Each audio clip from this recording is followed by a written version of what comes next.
excited to be here as well, and I think a good follow-on to the last presentation.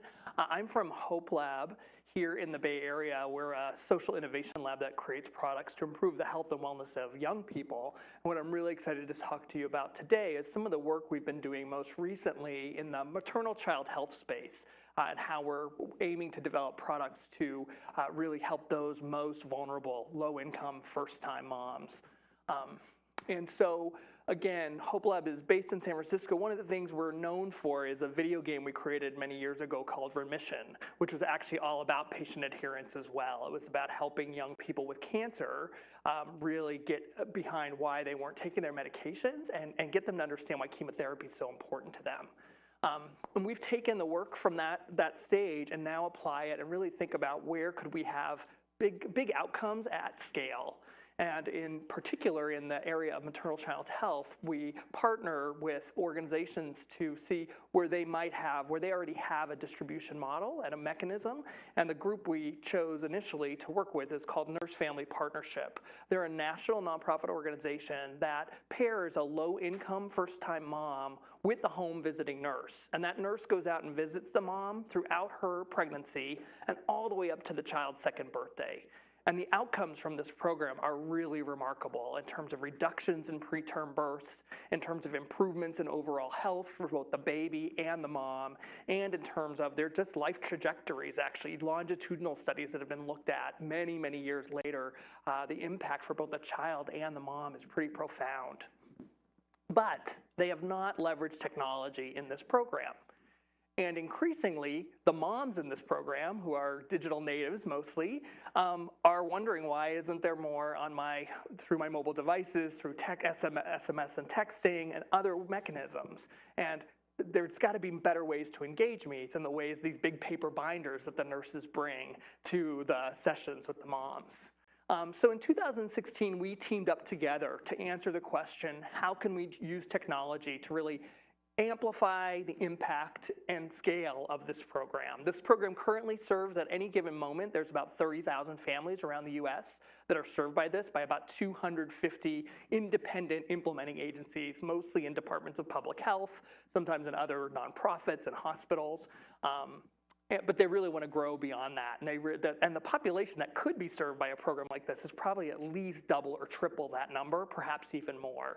And they're really serving the most at-risk moms, ones who are really living at with the highest risk, homeless, often with substance abuse issues, a whole host of problems that may be going on with them. So in terms of our initial work, the first thing we really do, and I'm sure this will be familiar to many of you, is really doing deep listening with the moms and the nurses and going out and talking to them in a variety of contexts. And that included both in-home interviews, focus groups, but also one of the most effective was going and doing home visit shadows, where we literally would go and shadow a nurse in the visits and really pick up on what are those interactions like and what is really coming out in that. We also were able to gather insights from a variety of other survey mechanisms that the National Service Office was already doing and some qualitative interviews they were doing, and combine all of that to help inform where we would go next. So our big questions with the moms especially was, who are you? How has life changed? What's important to you? What do you value about this program? And what either pulls you in or pushes you out? And for the nurses, what drives you? And what challenges are you facing? And what ideas do you have for improving this program? How could we take it to the next level? How could we really utilize technology in creative ways? So one thing I will say, though, in addition to listening to stories and gathering insights from moms and nurses, it was really important for us in terms of thinking about scale to also interview the entire system. And in this case, that included the NFP national leadership, the researchers who actually created the program and were continuing to evaluate it, the supervisors who oversee the nurses at the public health departments, and the funders, the people who are actually paying for this program. And thinking about all of those folks and designing with all of them in mind, it was really critical to us, with the hopes of actually having a tool that actually gets scaled. So these are some of the champions that we talked to. These are actual nurses from one of the implementing agencies here in California. These nurses just do incredible work with these moms, and they go into these homes and they really serve as surrogate family members in some cases, really cheerleaders, inspiration providers, coaches, and health providers all at the same time. Really incredible work. So just a few of the perspectives of nurses and sort of the challenges of their jobs. My very first client was homeless, living on someone's couch when I met her. The first thing I had to do was help her figure out where she could live. They spend a lot of time doing work like that, connecting people to community services. A lot of the women I see come from homes that are really rough. They don't have anyone to talk to, and people are telling them, you ruined your life. So these nurses end up being a big source of encouragement and helping these moms really make that transition into parenthood. So this is the other champions, which are the actual moms themselves. This is, again, a focus group that with myself and my team, with several of the nurses in, again, one of the implementing agencies here in California. And again, I would say the power of hearing their stories directly and actually having them come together and talk together as a group was extremely powerful. And it actually, separate from the benefits we got, the moms themselves got a lot of benefits from just feeling heard, feeling like someone was trying to listen to them and take into account, and that they were going to be able to shape and co-create this product with us. So when we go into our interviews, we really think about talking with both the moms and nurses about what matters most to them. And by that, we start kind of at a high level in our interview experience about really learning about mom's life. You know, who are they? What do they value? How has life changed? What are your aspirations, your hopes, your dreams? And then once we've done those kind of interviews and focus groups, then we get a bit more granular about what are the behaviors and mindsets, what are their mental models, and how can we make sure whatever we develop has the behavioral impact that we want it to have. And then finally, once we've gone through that, then we start thinking about the technology and the feature wish list, and I'll get into that and more in a bit. So the other thing we do kind of concurrently with gathering these insights is generating ideas. And in March 2016, we had a special opportunity. NFP had formed an Innovations Advisory Committee, and that was 32 nurses from around the country who were brought together to really brainstorm ideas around innovation. And they mostly had been doing these by call, but they had one time where they brought them all together. They flew them in person, so they were all gathered, and we were able to host a workshop over 3 days. And that really allowed us to hear the voice of the nurse in a really big way about what would make the program better. We brainstormed literally hundreds of ideas. I think about 200 were created and narrowed down to about 10 that were brought to the senior leadership team. But I would say another big benefit of something like this is I think the nurses in this experience said they had, for the first time, felt really deeply heard and listened to. From a national organization that has 250 independent implementing agencies from around the country, it can be really hard to feel your voice is heard. And so I think this was a really great way for NFP to show how much they were trying to listen to the field. So in this exploration, as we dived into this with NFP, we found there were 5 key areas of opportunity, and we presented these to the lead stakeholder and said, here are all the different things we could be aiming for. What is sort of the #1 priority out of this mix of things? And ultimately, this increase of mom engagement and retention was really where we felt we could have the most impact. And that was most important to the program as well. This is a 2.5-year program, so you can imagine that there's a lot of folks who drop out over the course of that time, and they miss out on some of the benefits. Actually the time between age 1 and 2 for the child is a time when the nurses can identify really early onset of a variety of things and also be checking for any kind of neglect and et cetera in the household. So really important to keep these moms engaged if we can and in the program. So one of the bright spots we found in our research was that in the places that had the highest retention rates and with the nurses that were retaining the most moms, nurses consistently engage moms in working towards their personal goals, whatever those might be. And goal setting and goal attainment is a big part of the NFP program. They use a lot of motivational interviewing techniques, but they do it really sporadically, and they're doing it in the mix of a lot of other things going on in these moms' lives. But we found that the ones who made sure to put this foremost seem to really be keeping the moms around. So the winning idea for us here was a mobile app that moms and nurses could use together to track, set, and reach their goals.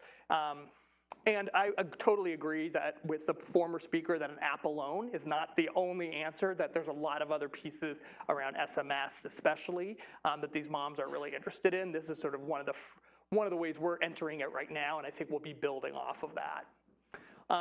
So this is just an example of some of the goals that the moms have about going back to school, going back to work, other examples of some of the goals.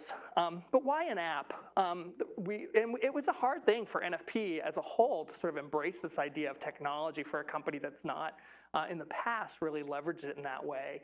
But a few things. One, it meets moms where they are. The majority of NFP moms are using smartphones. They want to be engaged that way. It puts it literally in the mom's hands, especially around something like goals. It keeps them top of mind.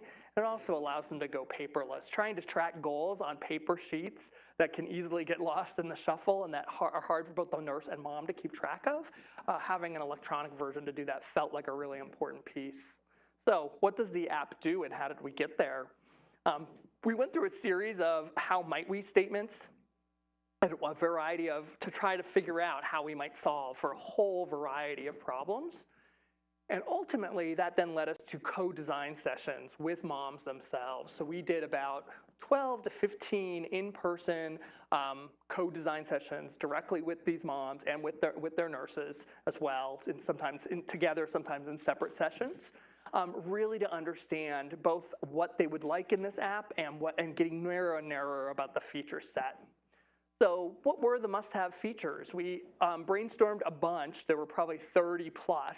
They ultimately got bucketed into these 6 main categories of, and the 2 that ended up being the absolute essential that the moms told us. One was getting stuff done. Look, I need help staying organized, on top of my day, on top of my life. This is a little surprising to us that was such a big, important part, but they were really interested in tools to help them stay on top of their life. And the second, which was really important, was that they wanted to share this experience with their nurse. They wanted the nurse to be in their app with them and be guiding them, providing encouragement along the way. These other pieces also were really important, and aspects of them will get into the app, but the 2 at the top were really the essential ones. That's shown out in our work. So now, where are we now? We're actually in the process of building the app, and I could kind of give a whole presentation on that piece. I'll just say we went through a pretty extensive process to figure out who do we build this with, how do we build it. We ultimately selected a vendor called Yogo, which had a platform that already did a lot of some of the features that we actually wanted were already built, and we could build on top of that and build a custom app for NFP through this company. So our next steps are running a pilot study.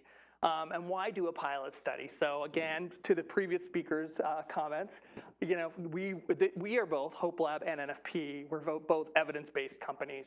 We really care about, are we having the impact that we want to have? So we're going to be studying 4 key things. Are moms using the app? Is it actually retaining moms in the program, helping moms achieve their goals? Is it improving their experience, et cetera? How the study will work, we're working up to this right now, is that we'll engage probably 8 of the sites around the country, get a really broad geography and diversity of moms and perspectives, and ultimately recruit somewhere in the order of 160 to 200 nurse-mom pairs. And then half of those will be randomized to receive the app, and the other half will continue to receive NFP as normal. And that will really allow us to see, were there changes in some of the key metrics? So some of the hypotheses are we increasing the rate at which participants report having specific goals? Do we increase the participant self-efficacy to set and achieve goals? Do they feel like they can do this? Do they have a generalized sense of mastery overall in their lives?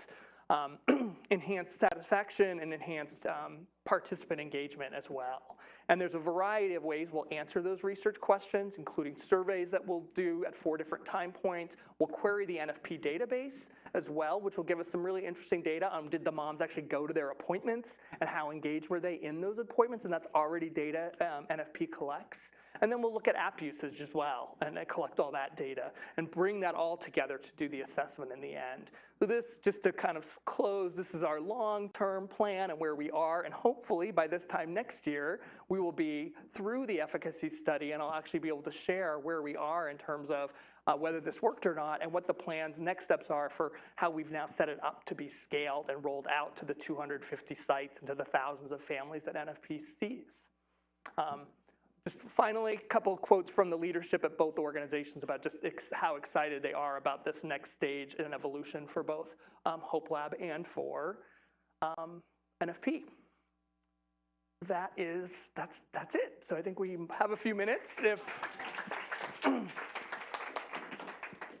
Thanks so much. That was a really impressive human-centered design case study, and I was super impressed from everything, the very in-depth research in the beginning, all the way through to designing and co-designing with moms, and then the fact that you're gathering evidence on the efficacy of the solution. It just seems like a really strong project, really strong work. I was wondering who makes up your team, and how did you know how to follow such an excellent process? Yeah, that's a great question. We have Hope Lab's an interesting blend of mix of folks who have some human-centered design experience, and we've worked with many of the top design firms over the years, and many of our staff have worked alongside them. And then we also have our whole research team as well, several PhDs in behavioral psychology. So we kind of blend those two aspects together. And then we also often will use external consultants as well to help guide us along the way if we need extra hands. We're a fairly small, lean team. It's about 20 folks at the office. And we have 3 of these projects going on. So.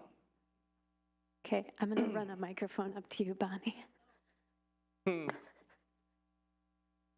So Hope Lab did amazing work with remission, and the things you learned from that, were any of them applied to this project?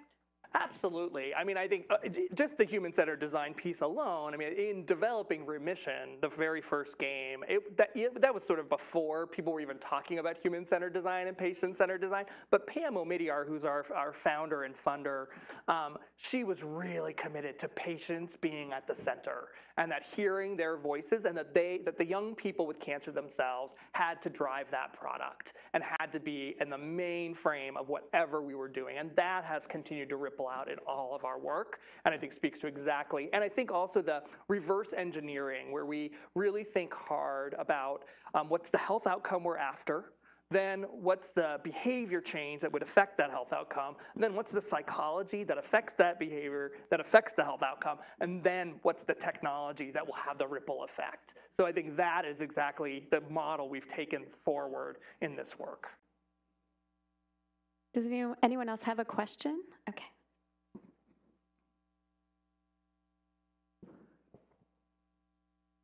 Great work. I just love the shadow interviews that you did. That's fantastic, because people don't usually take the time for that.